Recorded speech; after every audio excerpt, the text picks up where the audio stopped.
இன்னைக்கு நம்ம என்ன கதை பார்க்க போகிறோன்னா புத்திசாலி பையன். என்ன கதை? புத்திசாலி பையன். அந்த பையன் என்ன பண்ணியிருப்பான் அப்படின்னு சொல்லி இந்த கதையில் பார்க்கலாமா? ஃபஸ்ட் என்னன்னா, ஒரு அப்பாவுக்கு 3 பசங்க. எத்தனை பசங்க? 3 பசங்க. ஒரு நாள் அப்பா அந்த பசங்க கிட்ட என்ன சொல்வாராம், நான் ஊருக்கு போகிறேன், 1 வருஷம் கழிச்சு தான் வருவேன், உங்களுக்கு கொஞ்சம் சீட்ஸ் கொடுத்துட்டு போகிறேன் அப்படி சொல்லி ஒரு கவரில் போட்டு விதைகளை ஒரு பையில் போட்டு 3 பசங்களுக்கும் சமமாக அப்பா என்ன பண்ணுவாராம், ஈக்குவலாக பிரித்து கொடுப்பாராம். ஓகேவா? அப்புறம் அந்த பசங்க கிட்ட என்ன சொல்வாராம், நான் ஈக்குவலாக பிரித்து கொடுத்துருக்கேன், நீங்கள் இந்த விதைகளை நான் வர்ற வரைக்கும் பத்திரமா வச்சுருங்க, 1 வருஷம் கழித்து நான் பார்க்குறேன் அப்படின்னு சொல்லுவாராம். ஓகேயா? அந்த பசங்களில் பையன் இருக்கான்ல, அவன் என்ன பண்ணுவானா, இந்த விதையை அப்பா சொல்லியிருக்காருன்னு சொல்லி பத்திரம் பண்ணி அப்படியே என்ன பண்ணுவானா, பீரோவில் வச்சு பூட்டி வச்சிருவானா. ஓகேயா? அடுத்து 2வது பையன் என்ன பண்ணுவானா, சந்தையில் போய் விற்றுடுவானா, விற்றுட்டு காசு வாங்கிக்கிடுவானா.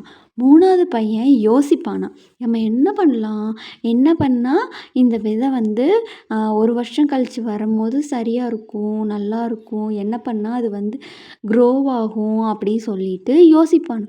அப்போ நம்ம விதையை மண்ணை தோண்டி நம்ம புதைச்சி வச்சோம்னா அது 1 வருஷத்தில் செடியாவோ மரமாவோ ஆகும். அதில் கிடைக்கிறத வச்சு நம்ம விற்று பணம் வாங்கணும் அப்படின்னா நமக்கு நிறையா பணம் கிடைக்கும் அப்படி சொல்லி யோசித்து என்ன பண்ணுவானா, மண்ணுக்குள்ளே புதைச்சி வச்சிருவானா.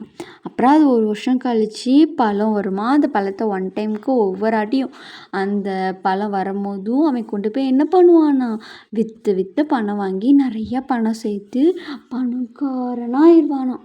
அப்புறம் அவங்க அப்பா வந்தோடனே சொல்லி எல்லார்ட்டையும் கேட்பாராம், இந்த விதையை நீ பூட்டி வச்ச, இந்த விதையை நீ விற்றுட்ட, நீ மட்டும்தான் என்ன பண்ண, மண்ணுக்குள்ளே புதைச்சி வச்ச, அதனால அது என்னாச்சு, வளர்ந்துச்சு, அதனால நீ அந்த அறிவை எப்படி பயன்படுத்தணுமோ இதே மாதிரி தான் உன்னோட அறிவை நீ பயன்படுத்தி அதை நீ என்ன பண்ணணும், நல்லா வளர்க்கணும் அப்படி சொல்லி அப்பா என்ன பண்ணுவாராம், 3 பேருக்கும் அறிவுரை சொல்லுவாராம். ரைட்டா?